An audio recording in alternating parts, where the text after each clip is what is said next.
Welcome to what may very well be one of the most important videos we've ever made. Now, in order to even begin this video, I must first establish this disclaimer. This video is a set of hypotheses, an exploration of the world, and while many ideas will be explored, what we are sharing here is not meant to be taken as definitive truth. We're not claiming this is entirely made up of facts. Rather, we are attempting to explore a deeper, perhaps darker, area of human consciousness and see the bigger picture of what is really going on. Please have your own experience, do your own research, and don't be afraid to go deeper down the rabbit hole. For the truth is often stranger than fiction. There's no denying that the collective human consciousness is in quite of a pickle today. It is chaotic and overtaking itself and all of nature. Because of the internet, we have nearly real-time access to information, and yet most people are only seeing a particular slice of the story. For example, the algorithms behind what you find when you use Google, Facebook, YouTube, and almost every other social network are designed to show you what you're already looking for, or what the computer code thinks you want to see based on other people's behavior. Unless you're actively searching for new information, to find something different, or follow someone who is creating content that is going down rabbit holes and sharing what they find, what you get is generally what you're already accustomed to seeing. You only see what you want to see. Further, due to the controversial nature of many ideas, especially those labeled as conspiracy theories, many ideas are not explored by the masses because when they hear about it, they see that these ideas are ridiculed and they write them off as nonsense or dangerous extremism. Following the herd mentality makes it easier to dismiss exploring new ideas, so people can easily go along with their lives. This is critical because the ability to change one's belief changes your experience of life, and most people are happy just letting things be as they are. A minority of people are compelled to seek higher truth at all cost, and certainly most of us know that sometimes it can be very hard to empathize with those who choose comfort over following their passions. As the saying goes, you can take a horse to water, but you can't make it drink, and trying to convince others to think differently only leads to distress on everyone's part. As many ancient texts will suggest, this is not how true wisdom is passed on. This creates a sort of self-created deception and distraction from the bigger picture, which is rarely explored. If you're already familiar with spirit science, we've talked before about how everything is connected. This was even a fundamental part of my own awakening, where I had a transcendent experience that all things were one, unified and stemming from and linking to a singular greater whole. Yet today, and the struggle of human consciousness, is that most people are not seeing it, simply not looking, or not even wanting to look. In modern science today, there are many scientists searching for an all-pervading theory of everything, something that unifies quantum mechanics and the theories of relativity. And so today, we respectfully present to you the conspiracy theory of everything. I invite you to watch this with the intention of self-reflection, for as is the nature of consciousness itself, pointing the finger and blaming others only creates more of the same cycle that we've been trapped in. Liberating ourselves from the illusion is the only way to really break free of the shackles that bind us to our lower state of being.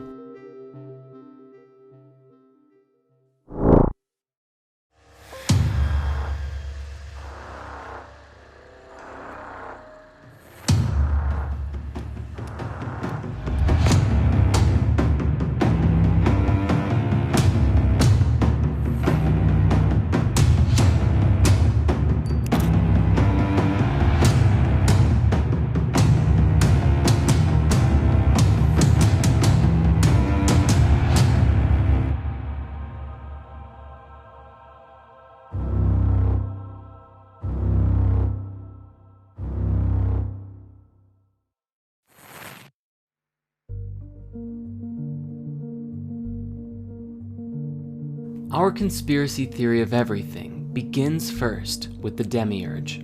The Demiurge is an ancient Greek and Gnostic concept describing a consciousness that is considered to essentially be the creator of the physical universe, but not the supreme creative force behind all things. A good way to explore this idea is through The Matrix, a science fiction story that suggests everything we think we know of as the real world is nothing but an illusion, a false world within which most are imprisoned, unable to effectively identify what is real. As people go about their day-to-day lives, they think that their world is authentic, but that every individual is truly plugged into an artificial reality severed from the real world. While people suffer, there is a tremendous benefit to the ruling overlords, who in the film were a form of AI. As it relates to us, this AI is in essence the Demiurge. The Demiurge was described as a force, a deity, or a consciousness who was responsible for the creation of the physical world and reality. However, in a way, it had imposed itself over top of the true reality, the supreme oneness that created all things.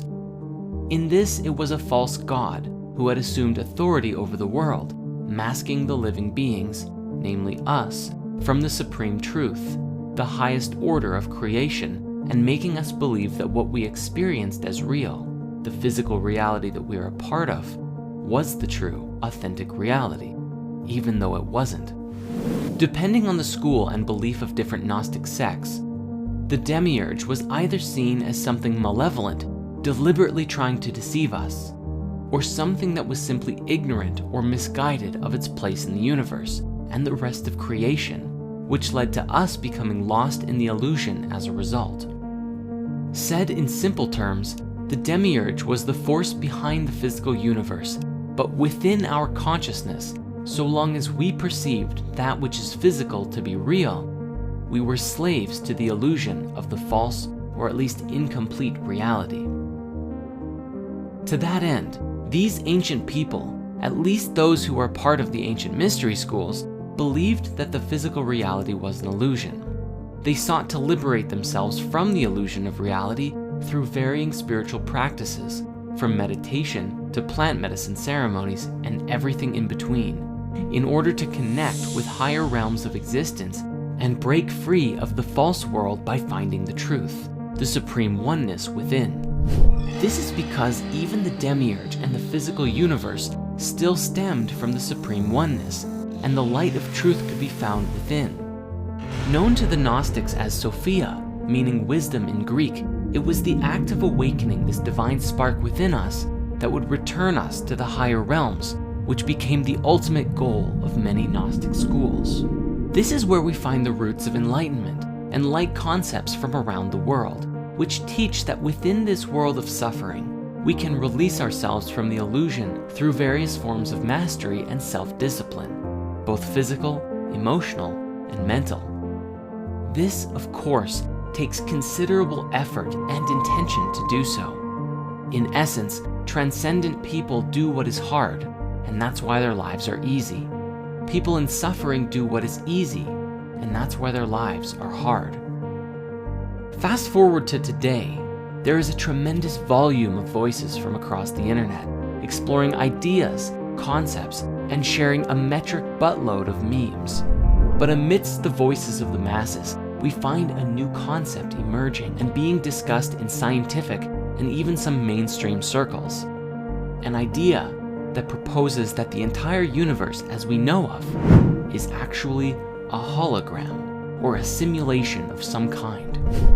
Scientifically speaking, if we look at the cosmos from the perspective of quantum mechanics, there is a general acknowledgement that we really don't understand the universe like we thought we did.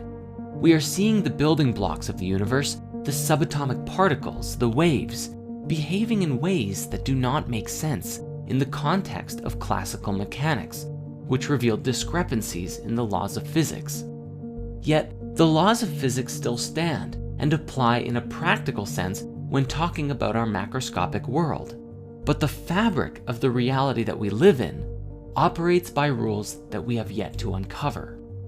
The holographic universe seems in principle to be very much like how you might expect a movie and a projector to work in tandem.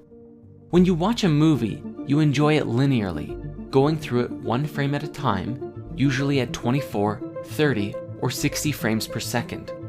The stories on the screen follow a narrative of some kind, and generally speaking, there are definite laws that make up the universe you are experiencing in the film. Yet, the quantum world, on the other hand, is like being able to observe the entire roll of film timelessly at any point, which includes zooming in on individual frames, playing things backwards, forwards, the sequels and prequels all at the same time.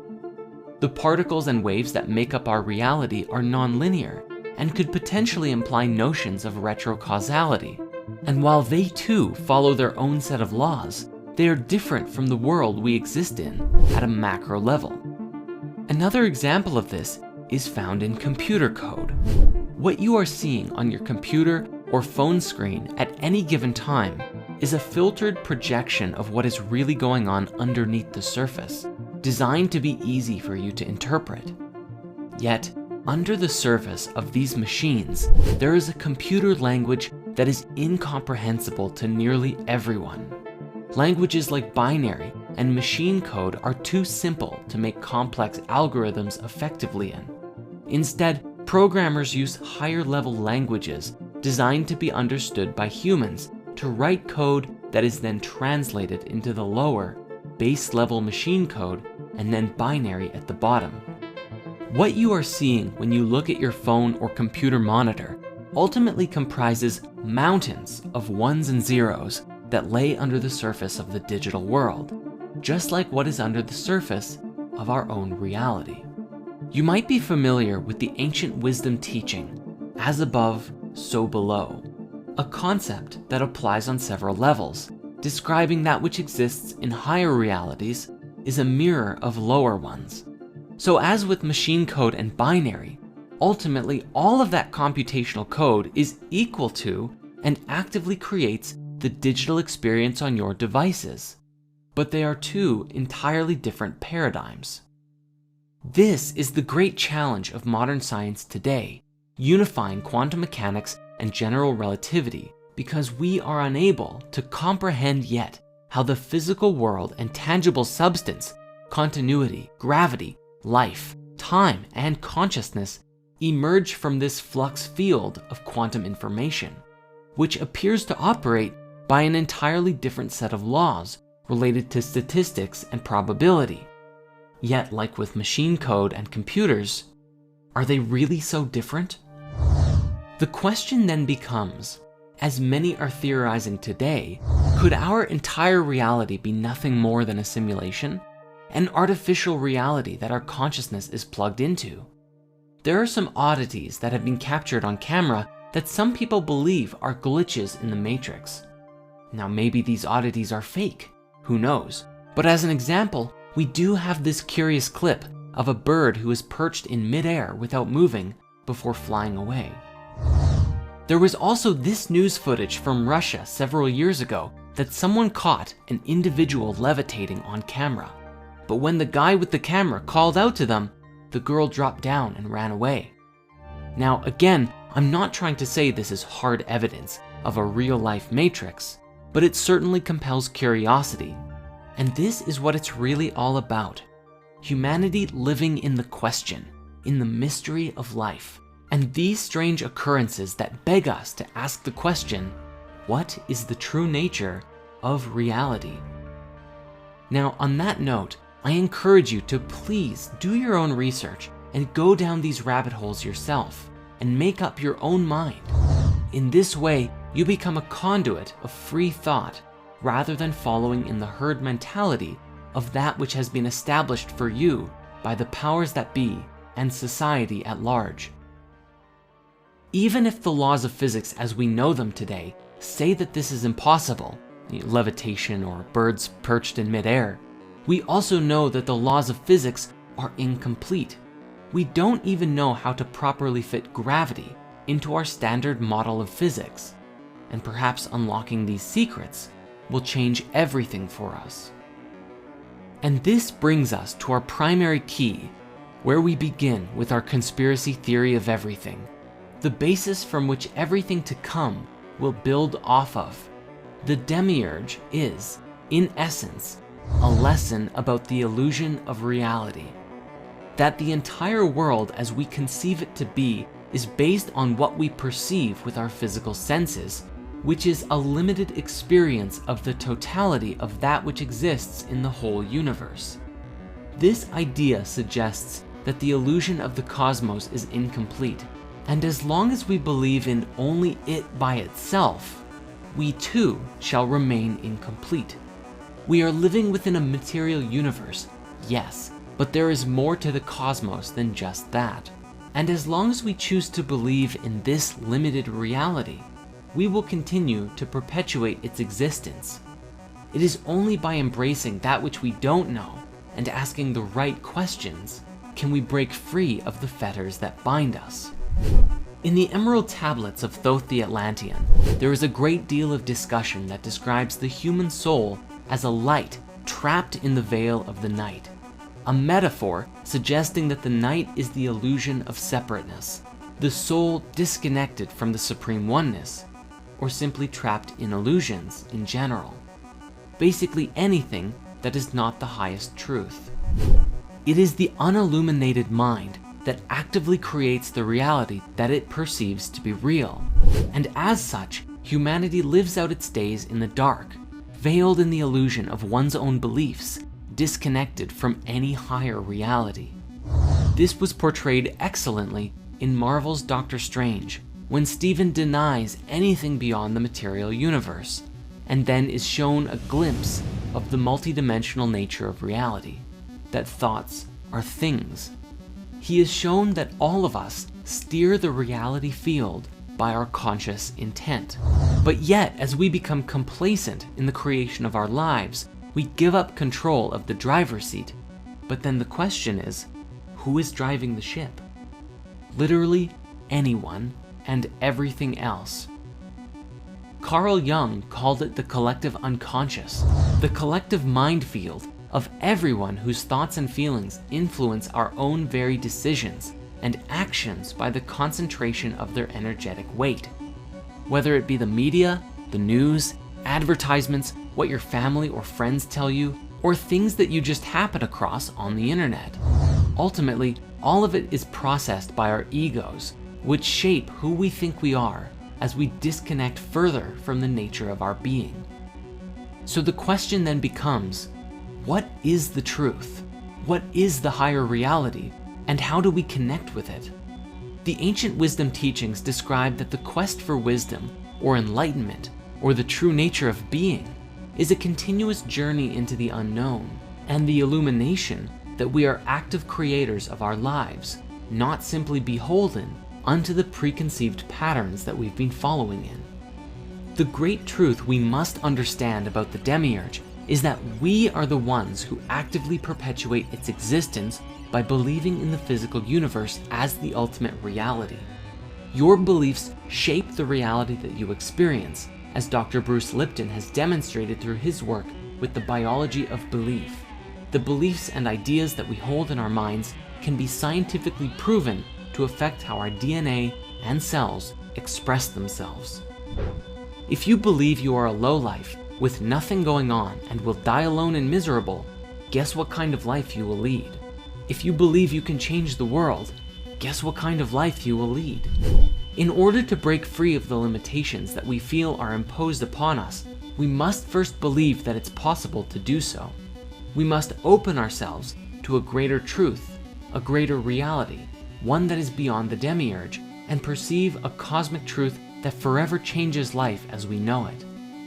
Yet, humanity is not paying attention to messages like this in mass, and there is a reason for it. It is a very significant and critical thing, for this one piece of the puzzle must be resolved in order for humanity to truly advance as a species and break free of illusion collectively. Our journey down the rabbit hole is only just beginning.